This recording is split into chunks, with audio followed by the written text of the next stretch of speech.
అందరికి నమస్కారం అండి. నానండి ఏరైనే. నిన్న మా ఊరిలో స్వామివారి కళ్యాణం జరిగిందండి. సింహాచలం సింహాద్రప్పన్న స్వామివారి కళ్యాణము అంగరంగ వైభవము. పులేస్కాలు, ఆ పక్కన గరగల డ్యాన్సు, దాని పక్కన తప్పిడి గుళ్ళలు, తప్పులు దరువులు, అమ్మోరి యాసలో అద్భుతంగా ఉన్నదండి. అమ్మమ్మమ్మమ్మ చెప్పడానికి లేదు, ఘనంగా ఉన్నదండి. ఏమైతే చూసినారు ఆ డ్యాన్స్లో, మామూలు డ్యాన్స్ అని కాదండి. జిగిమిగి లైటింగులతోటి ఎంత బాగా స్వామివారి రథాన్ని డెకరేషన్ చేసినారో చూసినారా. ఓరోరోరే తిరుపతి నుంచి వెంకన్న బాబు వాళ్ళ ఆవిడతో కలిపి వచ్చాండండి ఇక్కడికి. ఏదైనా అప్పన్న బాబు అన్న కదా, మరి ఆ మాత్రం రావాలా. ఆ రథం దాటిన తర్వాత ఇటుపక్క చూస్తే చిన్నపిల్లలు నెమలి ఇలాగా ఉన్నారండి. నెమలేకలు పెట్టుకొని చిన్నపిల్లలు అనుకున్నాండి. అలాగే ముందుకెళ్ళి చూస్తే పెద్దోళ్ళు కూడా అయ్యే నెమలేకలు కట్టుకొని స్వామివారి పాటలతోటి అబ్బా ఎంత బాగా డ్యాన్సులు ఇస్తాండ్రు చూస్తాన్రా. రథానికి అత్తల పక్క డప్పులు దరువులు తప్పిడిగుళ్ళు ఉంటే ఇటు పక్కకు వచ్చేసరికి అంతా సాత్వికం అండి.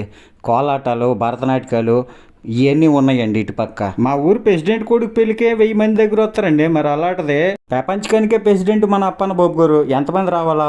ఇంతకీ పెళ్లి కొడుకు ఎక్కడ ఉన్నాడా అని ఎతుక్కుతుంటే అదుగో కనబడ్డాడండి పెళ్లి కొడుకు.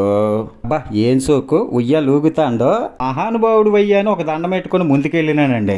అక్కడ మన దేవస్థానం ఈవో గారు జల్లిపిల్లి వెంకట్రావు గారు, అనువంశిక ధర్మకర్త అశోక్ గజపతిరాజు గారి కూతురు అదితి గజపతి విజయనగరం ఎమ్మెల్యే గారు ఉన్నారండి. అలాగే పెళ్లి కూతురు తరపు నుంచి ఒక పంతులు గారు, పెళ్లి కొడుకు తరపు నుంచి ఒక పంతులు గారు ఎదురు సన్నాహకాల దగ్గర అద్భుతమైన ప్రదర్శన చేస్తాండ్రండి. నాట్యమాడుతాండ్రు చూసినారా, భలేగా ఉన్నది కదా. ఆ కార్యక్రమం అయిపోయిన తర్వాత మొదలయ్యిందండి రథయాత్ర. అమ్మవార్లతోటి స్వామి రథం ఎక్కినాడండి. రథం మీద బయలుదేరుతాడు చూడండి. ఆయన శ్రీదేవి భూదేవిలతో ఉన్నాడేమో, బంగారం వర్ణంలో భలేకి మెరిసిపోతాడండి. సింహాచలేశ శ్రీనరసింహ గోవింద అని రథం బయలుదేరిందండి. చాలా మంది భక్తులు స్వామివారి రథం తాడు లాగుతుంటే మరికొంతమంది అయితే కంచి కట్టిన తాడు లాగి మురిసిపోతాండ్రండి. ఏదైనా అంతా స్వామి మహత్యమే కదేటండి. మరి ఏ తాడు పట్టుకున్న పవిత్రమే, అసలు ఆ నేలే పవిత్రం కదా. ఇక్కడ చూడండి పోలీస్ అమ్మతోటి మా వాళ్ళు ముచ్చట్లు ఎట్టుకుంటాండ్రు. మొత్తానికి ప్రపంచకానికే ప్రెసిడెంట్ అయినటువంటి మా అప్పన్న బాబు కళ్యాణం చూడడానికి మాత్రము ఎంతోమంది జనాలు ఎక్కడెక్కడి నుంచో వచ్చినారండి. వాళ్ళందరికీ సెక్యూరిటీ కూడా బాగా చేసినారండి పోలీసులు. అక్కడికక్కడ రథానికి ఎవరు అడ్డు తగలకంట రోప్ పార్టీలు అని చెప్పి తాడులు వేసుకొని అబ్బా గొప్ప కట్టుదిట్టంగా చేసినారండి ఈసారి అయితే. అలాగా శ్రీదేవి భూదేవులతోటి చిరునవ్వులు చిందించుకొని 3 మాడ వీధులు తిరిగాడండి మా స్వామి. కొండంతా ఊరేగి కళ్యాణ మండపం గడికి వచ్చినామండి. చూసినారు కదా, అక్కడ ఈవో గారు పట్టుబట్టలు ఎత్తాండ్రు స్వామివారికి, పంతులు గారు అందుకుంటాండ్రు. ముందు ముగ్గురికి మోస్తాబు చేసి మెడలో దండలు ఎత్తాండ్రు చూడండి. ఆ తర్వాత తెల్లవారి ఈవో గారు వాళ్ళ ఆవిడ కలిపి దంచిన పసుపుతోటి నారబట్టలతోటి పసుపు పొత్తులు తయారు చేసి ఆ పసుపు పొత్తులు స్వామివారికి అలంకరిస్తాండ్రు, అమ్మవార్లకి అలంకరిస్తాండ్రు. అలాగే తెల్లవారి మన సాంప్రదాయం ప్రకారం పూజ చేసినటువంటి రోకలి రోలు ఇవన్నిటికి పూజలు చేసి ఆయనతో పాటు సారీ కూడా తీసుకొని బయలుదేరినారండి.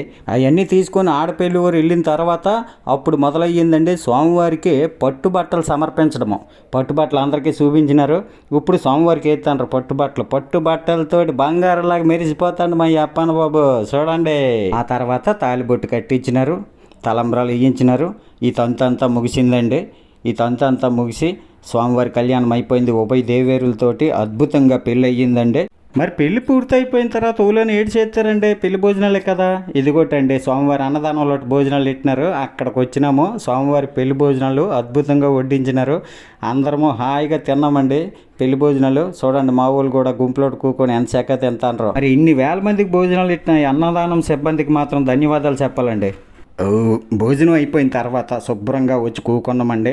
ఆ స్వామివారి గొప్పతనం గురించి అయ్యవారులు చెప్తాను. అవన్నీ ఎంతనమో చాలా చక్కగా ఉన్నాయి. చూసినారు కదా, ఇంకేటి అయిపోయిందండి.